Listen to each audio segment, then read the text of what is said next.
coming.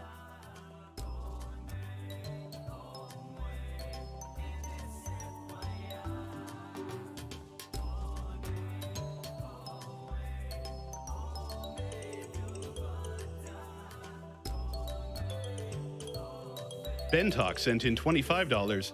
Never beat Star Tropics as a kid, but great to see it destroyed as part of AGDQ.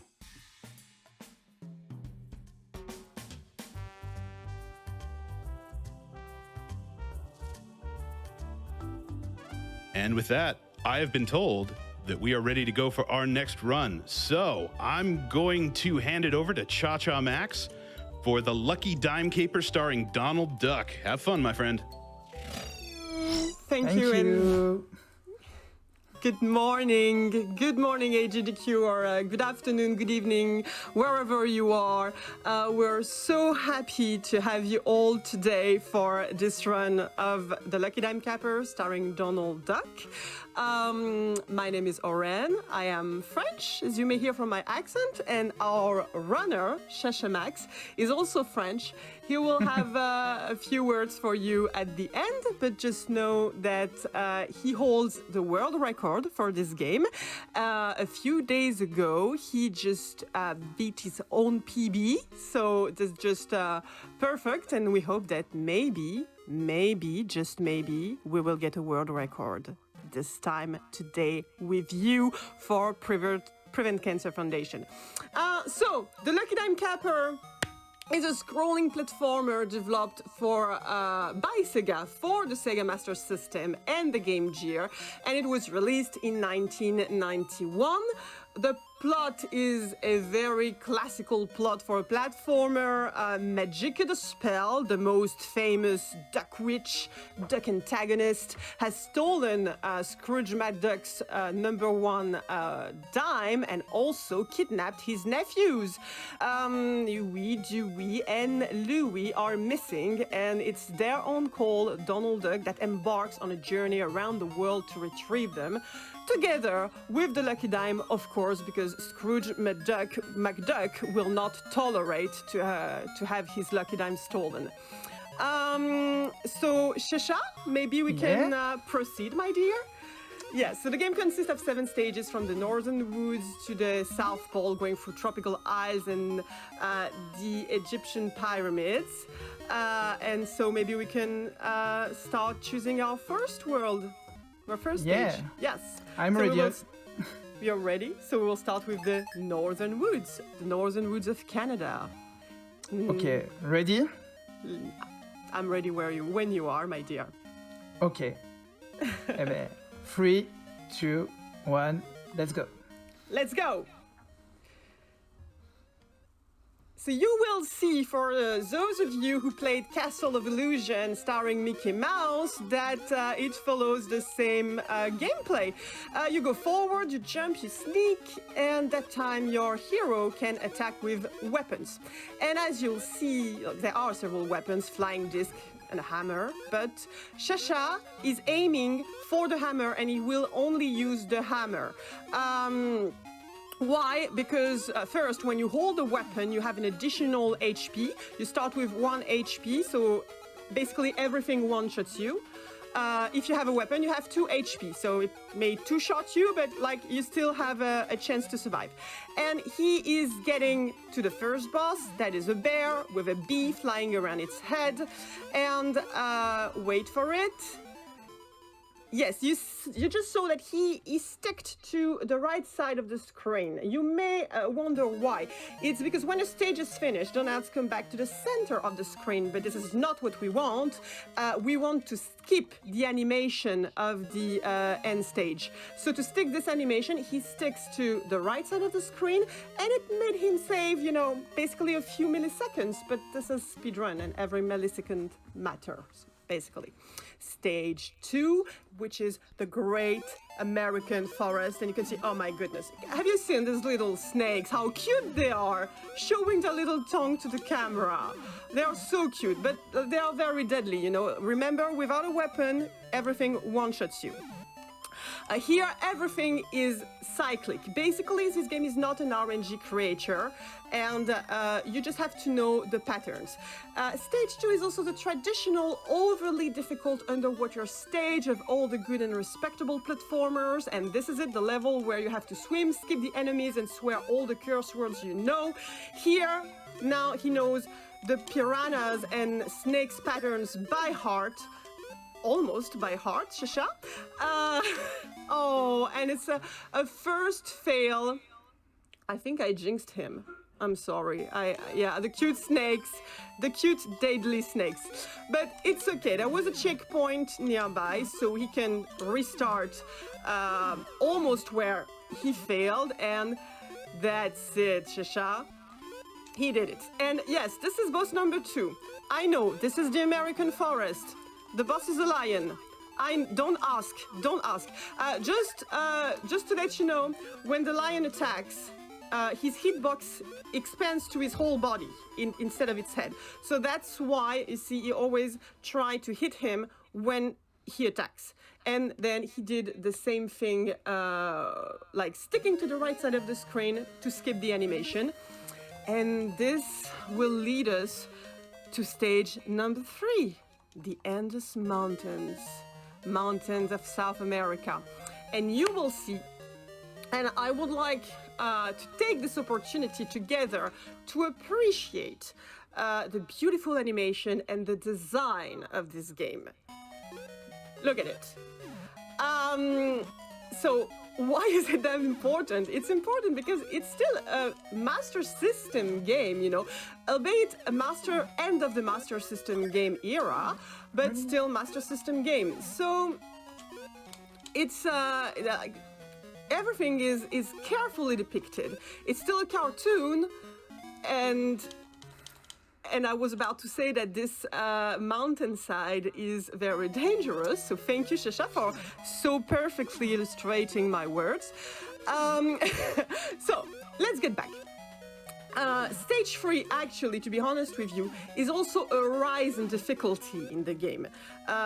It's a rise in difficulty because everything will be faster. You see that there is a scrolling to symbolize the slope of the mountain, and it will get steeper and steeper, and so faster and faster. And it's getting steeper, making it more difficult to avoid the rocks. And don't worry, he knows the patterns, he knows when to jump. The timing is extremely strict. It's all about anticipation. Here, the Sombrero Man, I just said that it was not an RNG creature, but the apparition, like the pop-up of the Sombrero Man is random. So there are a few exceptions with RNG. Here he's always jumping to once again save a few milliseconds. Here, the same. He knows the patterns and he started at the right time, because otherwise he has to wait for another cycle to start, which can be like really, really time consuming. And he will slowly but surely get to boss number 3. At this point, I would like to remind you, why does he use the hammer? Actually, why the hammer and not the flying disc? Because the hammer, you can use it indefinitely, whereas the flying disc, once it has been launched, you have to wait for it to cross the entire screen before using it again. So the hammer is way more handy, the hammer is way more activable, usable, if I may say. And this is boss number 3. So here with the hammer, he can directly hit the statues without waiting for these magma blocks. You know, normally you would have to use the magma blocks to destroy the statues, but with the hammer, he can destroy the statues immediately. So you may understand why the hammer is so important in the game. There is no way to speedrun this game with the flying disc or just by jumping on the enemies. The hammer is really essential. And now Yui is safe. All the nephews have been retrieved, and now we can directly head for the money, the lucky dime scapper, Donald Duck. We want the money, you know, we want the lucky dimes, because this was also why we were recruited for this task. So the next 3 levels, they will be longer and more technical, normally when you play casual, but you will see that you will not play exactly like any of us would have played. Oh, and this is the ice level with the biggest RNG factor. You see that there are favorable wind, like now, and unfavorable wind, like we saw earlier at the start of the level. So he just got 2 favorable winds and 1 unfavorable, normally, and 1 last favorable wind. So, like, well done, Shasha. I mean, the RNG was pretty much entirely on your side. You just had 1 unfavorable wind. You have understood that unfavorable wind will slow you down, whereas the favorable wind will allow you to go faster. And this is really important for speed running. As you may know it or not, but one other runner has taken. Oh, Shasha, we're so sorry. Come on, it's fine. We just start clean with this level. So yeah, there was another runner who could also get a world record, like for his talent, of course, but also because he had God RNG with the wins. And here we have the first of the last bosses, which is one of Magica's crow, and we retrieved 1 dime, but it's not the lucky dime, so we have to keep searching. I see someone saying an intentional death. I guess, of course, it was intentional, just to show you how we can quickly get back to work. And we are now on the volcano islands of Hawaii. Isn't that great? So here everything is about cycle, except for the enemies that spits fire, they are orange, they are random. But here, like for example, here it is an entirely cyclical pattern, and we'll have to use a continue. That's okay. That's okay. This level is my favorite. The stage is my favorite, so I don't mind doing it again, and I'm sure you don't as well. So this enemy, it's random. The cycle of the fireballs is random, but everything else is cyclical, and you will see with the next level. Yes, here everything is extremely cyclical. That's why it has to hurry to kind of anticipate the lava coming out of the statues. And here you can see, yes, he escaped the level before the last statue appeared. So that's exactly like, that's something you can only do in speedrun. Otherwise, you would have had to wait for the statue to spit the lava and then go on. Here, it has to cross the entirety of the level to get a key. And we will use this key to gain access to the rest of the level. So here, oh, little hit. So here, we just know the cycle, pretty much, and everything is okay. And, oh, no, Shasha, I told you not to swim in lava. Come on, you know it's dangerous. You always try to do that. So this is the Mega Man kind of level with blocks that disappears. And once again, he has, you have seen the rhythm. He almost has a rhythm when he jumps from a block to another. Oh, here is the moment. It's the little break in the run. I can tell you, if you need to go to the bathroom, if you need to get coffee or tea or anything else, it's now, because we have to wait. There is like 1 minute, 1 minute 30 of wait because like we cannot do anything. You will notice that Donald's hitbox is pretty weird because when he sneaks to the wall, he will not get touched by the lava drops. And that's pretty much like you can feel that his butt will get, if I may say, his butt will get hit by the lava, but he takes no damage. So, what can I say except how are you guys? I hope you're fine. I hope you did donate for a Prevent Cancer Foundation, and you know that's an important cause. Oh, and here we will escape on the left, not on the right, because the right will take us backward. So that's why it is so important to escape by the door on the left. And look at this. Yeah, look at this bat. This bat allowed us to play out of band. So yeah, you know, this very difficult level. So, and it gets us to the boss number 5, second Magicus Crow, with a little flower on its head. And it needs, I didn't say it, but Magicus Crows need 5 hits with the hammer to be defeated. And this is the end, of stage 5. Stage 5 is clear, and now we can reach the Egyptian pyramids. And yes, this is Egypt with its scorpios, pyramids, deadly shifting sands with a beetle at the bottom. If that makes sense, I don't know. We have a hammer. We just have to be careful with the bats. You see that he jumps. It jumps like to meet the bats. It's because these bats, they come down on Donald, but they stop at his height. So if you jump, they will stop at the maximum height of your jump, which can make it tricky to kill them. Here, once again, this is like, there is no RNG there.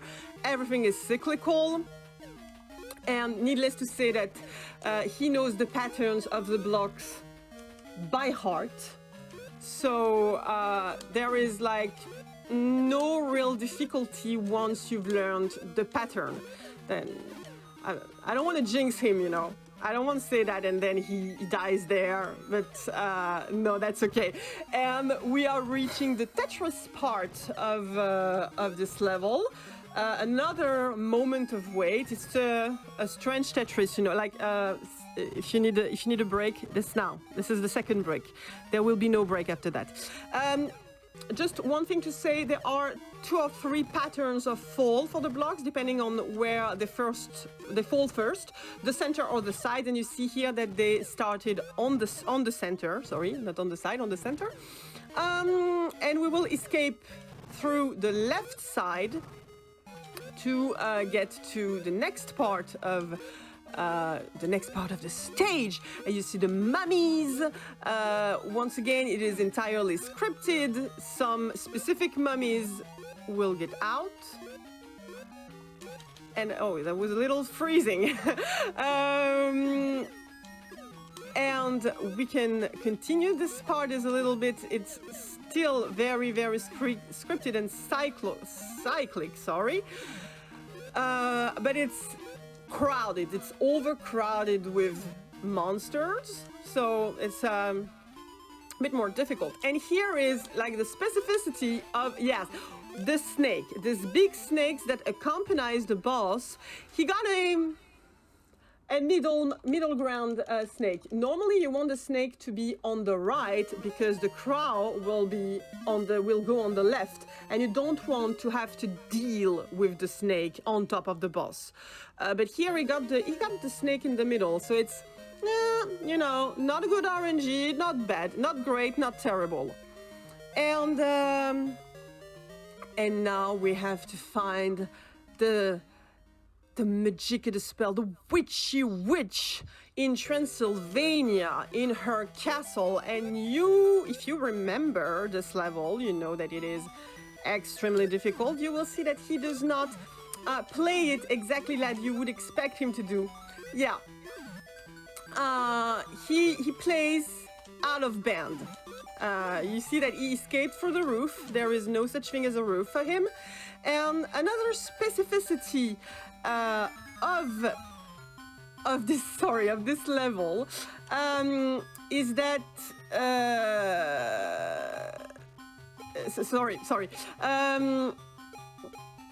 is that from when you go out of a room and you go back to the same room, the game considers that you just entered another room. You see?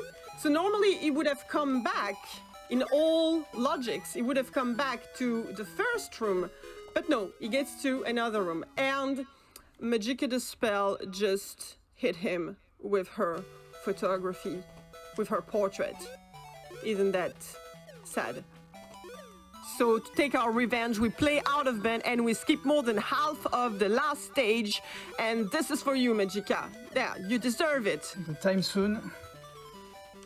And very soon, 5 hits on the crystal And ball time. and ding dong, the witch is gone.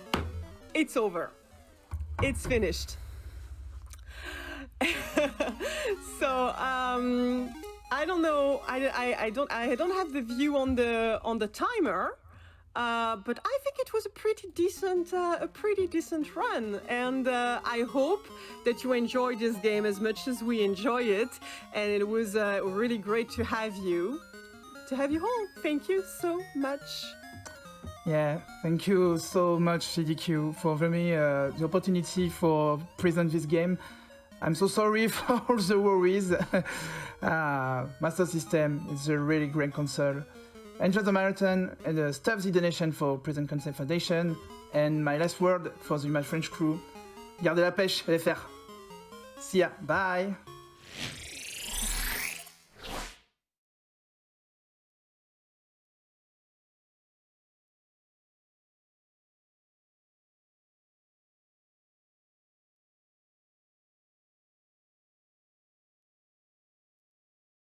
All right, and thank you for that amazing run.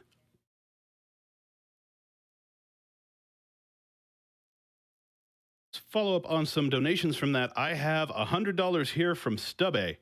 Hello, GDQ. Donating this year again, and what better occasion than during a French fellow countryman's run? Also, let's get Hades.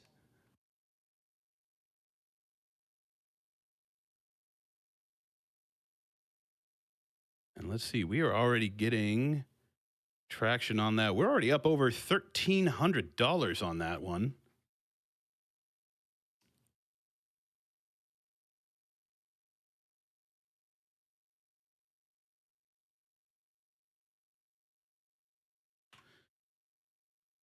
All right, and I have just found out we are going to need to take a short break for a Twitch ad. Stay right where you are. I'll be with you in a minute.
And we're back. This is Awesome Games Done Quick 2021 online. I'm Mr. Game and Shout, hanging out with you here during a few games. I've just gotten word we've got an interview ready to go, so let's head on over to that.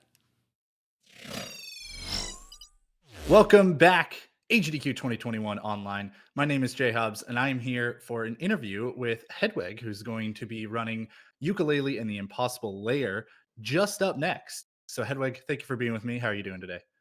I'm doing awesome. I'm actually really excited for the event. Yeah.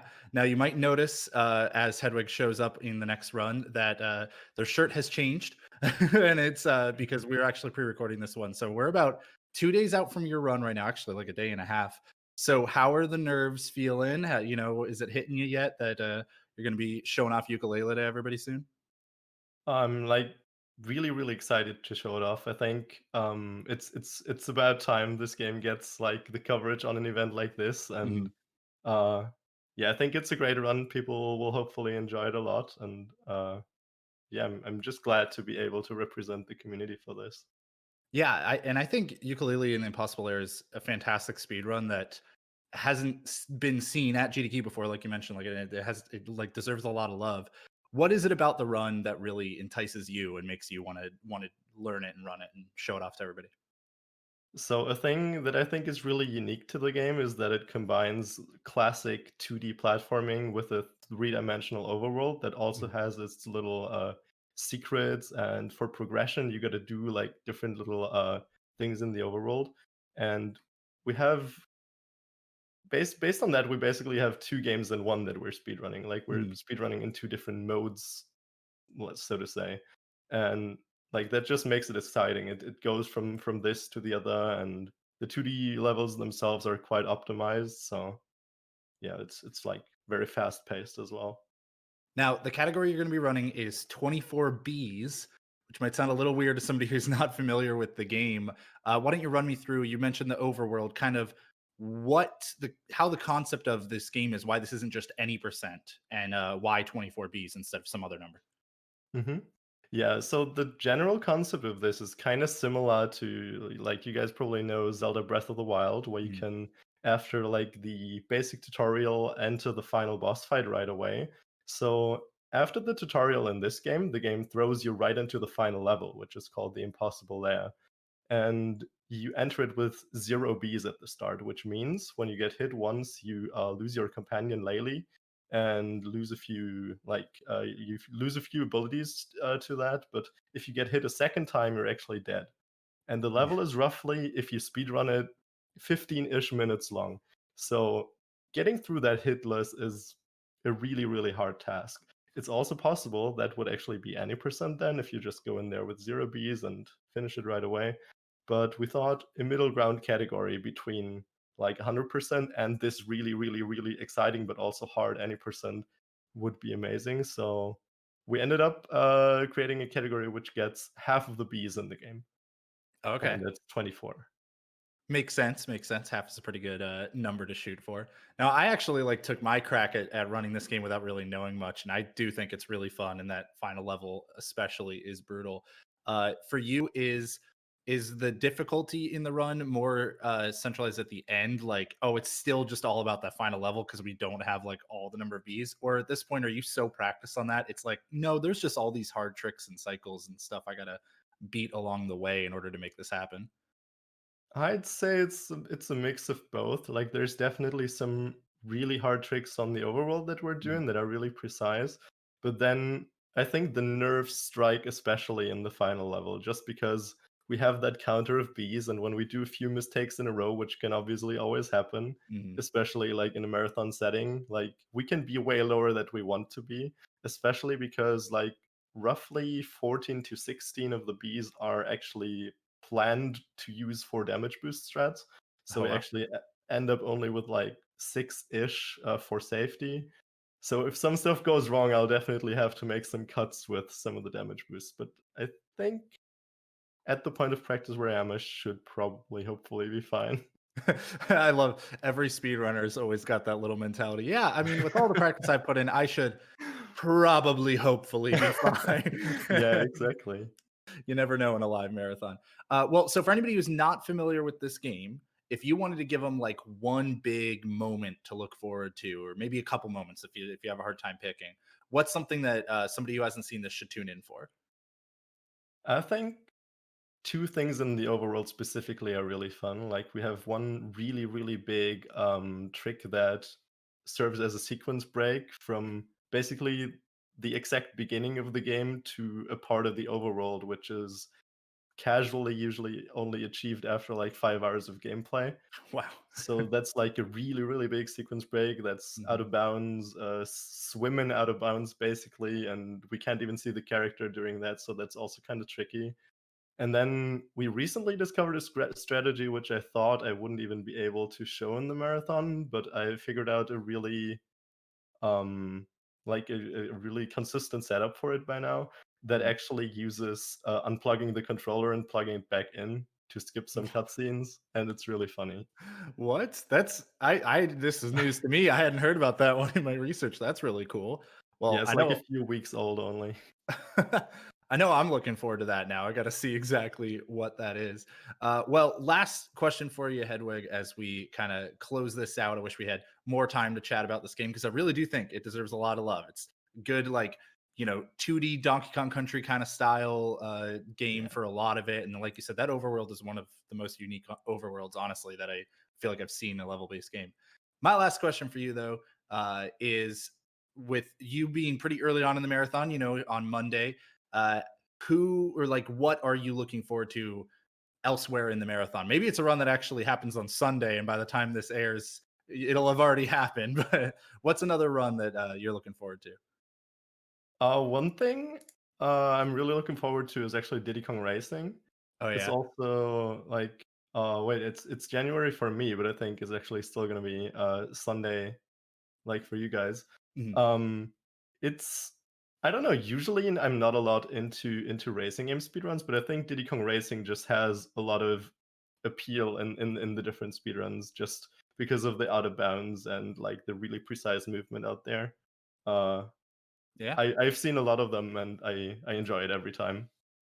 Well, I'm looking where that is. That is Sunday, 7:50 p.m. So people have already seen it. Hopefully, you've already seen it, and you're like, Yeah, "Hey, that was awesome. It blew my mind." But make sure everybody to stay tuned for Ukulele and Impossible Layer. Hedwig, thank you so much for talking with me here. thanks for having me. All right, check it out, everybody. We'll be right back.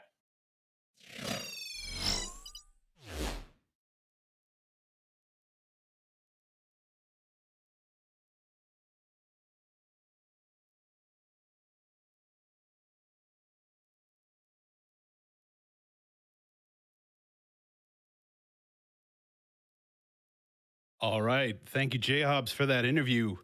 Hedwig, I'm going to be seeing you here in just a minute. Got a little bit of time before that run, so let's go ahead and get through a couple of donations. One that came in during the last run was Adam the Feverish with $25. Holy quackers, let's go fast!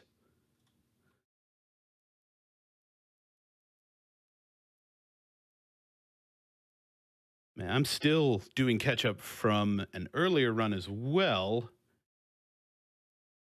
We had a $10 donation here from Wolf Prince. That amazing half-heart boss fight inspired me to go back to the boss I'm currently stuck on.